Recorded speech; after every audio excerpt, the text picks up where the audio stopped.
उत्तर प्रदेश में योगी आदित्यनाथ सरकार ने अपराधियों के खिलाफ अब पूरी तरह से मोर्चा खोल दिया है। जीरो टॉलरेंस की नीति पर काम करते हुए सरकार ने साफ कर दिया है कि अब कानून तोड़ने वालों को किसी भी हाल में बख्शा नहीं जाएगा।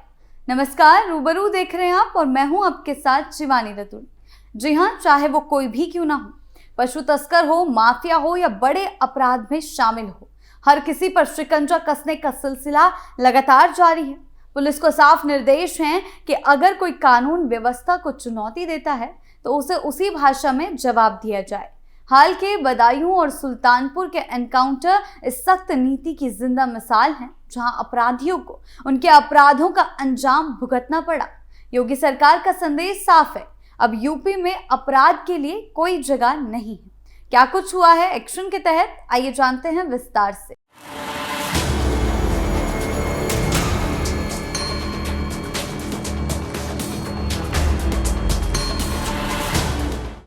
योगी सरकार का सख्त एक्शन। उत्तर प्रदेश में एक बार फिर पुलिस और अपराधियों के बीच मुठभेड़ की गूंज सुनाई दी है। बदायूं जिले में हुए एक ताजा एनकाउंटर ने साफ कर दिया कि मुख्यमंत्री योगी आदित्यनाथ की सरकार अब किसी भी अपराधी को बख्शने के मूड में नहीं है। बुधवार की रात पुलिस ने एक बड़े पशु तस्करी गिरोह को घेरा और जब उन्होंने आत्मसमर्पण करने के बजाय पुलिस पर गोली चलाई तो जवाबी कार्रवाई में पुलिस ने भी फायरिंग की। इस मुठभेड़ में 2 बेटों के साथ एक कुख्यात पशु तस्कर घायल हो गया, जबकि पुलिस का एक हेड कांस्टेबल भी गोली लगने से जख्मी हुआ है। ये घटना सिर्फ एक एनकाउंटर की कहानी नहीं, बल्कि उत्तर प्रदेश में अपराध के खिलाफ योगी सरकार की जीरो टॉलरेंस नीति का उदाहरण है।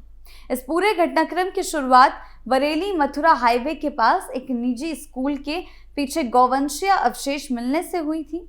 स्थानीय लोगों में इसको लेकर गुस्सा फूट पड़ा था और जमकर हंगामा मचा। पुलिस ने जब जांच की तो जानकारी मिली कि इलाके में सक्रिय पशु तस्कर गौवंश की अवैध हत्या और तस्करी में शामिल हैं। उसी सूचना पर पुलिस ने कुंवरगांव रोड स्थित ITI कॉलेज के पास घेराबंदी की। रात के अंधेरे में जब पुलिस ने तीनों आरोपियों को सरेंडर करने को कहा तो उन्होंने फायरिंग शुरू कर दी। पुलिस ने जवाबी कार्रवाई की, जिसमें तस्कर असलम और उसके 2 बेटे घायल हो गए। तीनों को गिरफ्तार कर लिया गया है। अपराधियों की तोड़ी कमर। ये पहली बार नहीं है जब उत्तर प्रदेश में पशु तस्करों या संगठित अपराध से जुड़े लोगों के खिलाफ इस तरह की कार्रवाई हुई हो। गोरखपुर में पिछले महीने भी एक दिल दहला देने वाली घटना हुई थी, जब पशु तस्करों ने नीट की तैयारी कर रहे एक छात्र की हत्या कर दी थी।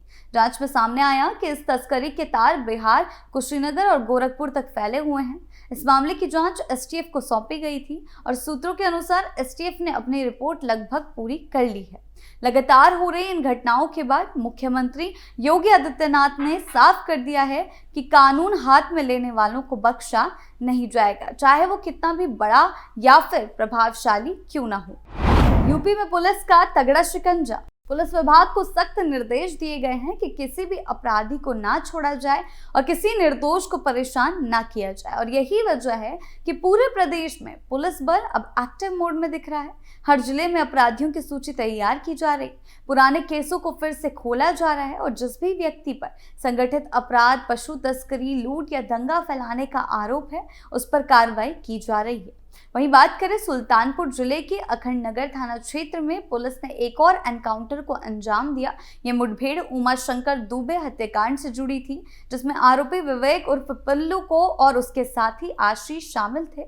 बुधवार सुबह पुलिस ने जब दोनों को मौकुलपुर तिराहा के पास रोका तो उन्होंने भागने की कोशिश की। पुलिस ने घेराबंदी की और आत्मरक्षा में हुई फायरिंग के दौरान विवेक के पैर पर गोली लगी। पुलिस ने मौके से एक तमंचा, एक खोखा कारतूस और एक जिंदा कारतूस बरामद किया। आशीष को भागते समय गिरफ्तार कर लिया गया। ये मुठभेड़ इसलिए अहम मानी जा रही है क्योंकि सीधे एक मामले से जुड़ी थी, जिसमें पुलिस पहले से ही आरोपियों की तलाश में थी। इस एनकाउंटर ने एक बार फिर ये साबित किया कि योगी सरकार की क्राइम पर सर्जिकल स्ट्राइक जैसी नीति सिर्फ कागजों पर नहीं बल्कि जमीनी स्तर पर उतर चुकी है। मुख्यमंत्री योगी आदित्यनाथ कई मौकों पर कह चुके हैं कि उत्तर प्रदेश में अपराधियों के लिए कोई जगह नहीं है। उनका फोकस है कि जनता को सुरक्षा का एहसास हो और अपराधी ये समझ लें कि कानून से बड़ा कोई नहीं है। पुलिस को आदेश है कि अपराधियों के खिलाफ सख्ती बरती जाए और अगर कोई पुलिस पर हमला करता है या कानून व्यवस्था को चुनौती देता है तो उसे उसके कर्मों का जवाब जरूर दिया जाएगा। पिछले कुछ सालों में यूपी पुलिस ने सैकड़ों एनकाउंटर किए हैं, जिनमें कई कुख्यात अपराधी या तो ढेर हुए हैं या घायल होकर पकड़े गए हैं। सरकार का मानना है कि इससे अपराध पर काफी हद तक नियंत्रण हुआ है। एनकाउंटर की आलोचना करने वालों की भी कमी नहीं है, लेकिन योगी सरकार का तर्क है कि कानून तोड़ने वालों के लिए कोई रियायत नहीं है। सरकारें जो है, विपक्ष जो है, इस पर हमला बोलता है, लेकिन योगी सरकार की नीति बिल्कुल साफ है। एनकाउंटर की बढ़ती घटनाओं ने अपराधियों के दिल में डर जरूर पैदा किया है। रिपोर्ट्स के मुताबिक कई वांछित अपराधियों ने खुद थानों में जाकर सरेंडर कर दिया है। वहीं आम जनता में पुलिस और सरकार के प्रति भरोसा बढ़ा है। लोग खुलकर कह रहे हैं कि अब पहले जैसा नहीं रहा, अब अपराधी खुलकर घूम नहीं सकते। गांव-गांव और शहर-शहर पुलिस की चौकसी बढ़ाई गई है। सीसीटीवी, नाइट पेट्रोलिंग और सोशल मीडिया मॉनिटरिंग के जरिए अपराध की रोकथाम पर जोर दिया जा रहा है। योगी सरकार की मिशन शक्ति, ऑपरेशन क्लीन, ऑपरेशन प्रहार, ऑपरेशन खल्लास जैसी योजनाएं इसी सोच का हिस्सा है। सरकार का मकसद सिर्फ अपराधियों को पकड़ना नहीं है, बल्कि अपराध के तंत्र को पूरी तरह ध्वस्त करना है। और यही वजह है कि कई जिलों में अपराधियों की संपत्तियां जब्त की गई हैं, अवैध निर्माण गिराए गए हैं और गैंगस्टर एक्ट के तहत कार्रवाई की गई है। योगी सरकार का कहना है कि सुरक्षा और विकास एक दूसरे के पूरक है। अगर राज्य सुरक्षित नहीं होगा तो निवेशक नहीं आएंगे, और अगर निवेश नहीं होगा तो रोजगार नहीं बढ़ेगा। और यही कारण है कि अपराध पर लगाम लगाने के साथ साथ सरकार उद्योग, शिक्षा, स्वास्थ्य और बुनियादी ढांचे पर भी जोर दे रही है। लेकिन सरकार ये भी मानती है कि विकास तभी संभव है जब आम नागरिक सुरक्षित महसूस करें। इसीलिए अपराधियों के खिलाफ अभियान अब लगातार और संगठित रूप में चलाया जा रहा है। राज्य में अब अपराधियों की पहचान केवल अपराध के आधार पर नहीं, बल्कि उनके आर्थिक नेटवर्क के आधार पर भी की जा रही। माफिया और तस्करी से जुड़ी अवैध संपत्तियों की कुर्की और ध्वस्तीकरण का अभियान सरकार की नीति का एक हिस्सा बन चुका है। योगी सरकार की जीरो टॉलरेंस नीति अब सिर्फ एक प्रशासनिक आदेश नहीं, बल्कि एक संकल्प बन चुकी है। पुलिस, प्रशासन और एसटीएफ मिलकर अपराध की जड़ तक पहुंचने में जुटे हैं। चाहे मामला पशु तस्करी का हो, दंगा फैलाने का हो या किसी महिला के साथ दुष्कर्म का हो, सरकार का जवाब अब एक ही है: कानून के खिलाफ जाने वाले बचेगा नहीं। ये नीति अब पुलिस के सिस्टम का हिस्सा बन चुकी है। छोटे कस्बों से लेकर बड़े शहरों तक हर जगह अपराधियों पर नकेल कसने का काम चल रहा है। बदायूं और सुल्तानपुर की घटनाएं इसी नीति की ताजा मिसाल है।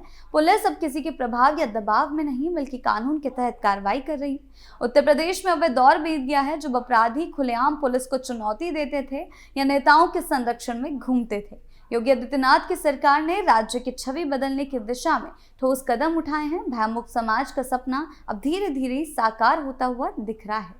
बदायूं का एनकाउंटर हो या सुल्तानपुर की कार्रवाई हो या गोरखपुर की घटना, इन सब के बीच एक बात कॉमन है: सरकार का संदेश बिल्कुल साफ है कि अपराध चाहे किसी भी रूप में हो, उसे बर्दाश्त नहीं किया जाएगा। उत्तर प्रदेश अब गुंडाराज नहीं, बल्कि कानून राज की दिशा में बढ़ चुका है। योगी सरकार की जीरो टॉलरेंस नीति ने न सिर्फ अपराधियों को सबक सिखाया है, बल्कि जनता के मन में यह भरोसा भी जगा दिया है कि अब कानून कमजोर नहीं, बल्कि मजबूत हाथों में है। ये कहा जा सकता है कि उत्तर प्रदेश में अब अपराध पर सरकार की पकड़ पहले से कई ज्यादा मजबूत हो चुकी है।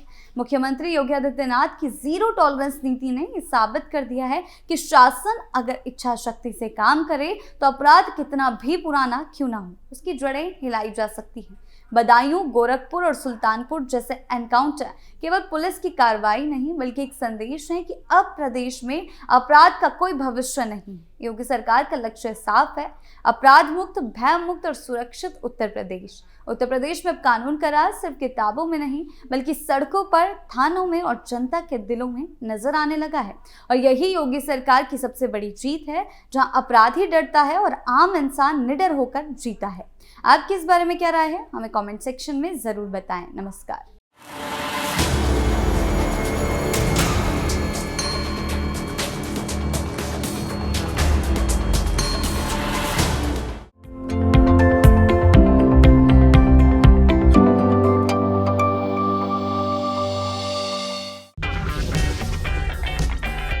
अगर आपको हमारा वीडियो पसंद आया हो तो इसे लाइक करें, हमारे चैनल को सब्सक्राइब करें और हाँ, बेल आइकन दबाना ना भूलें ताकि आप तक हमारे वीडियो की नोटिफिकेशन पहुंचती रहे। आप अपना सुझाव हमें कमेंट बॉक्स में दे सकते हैं। हमारे साथ जुड़ने के लिए शुक्रिया।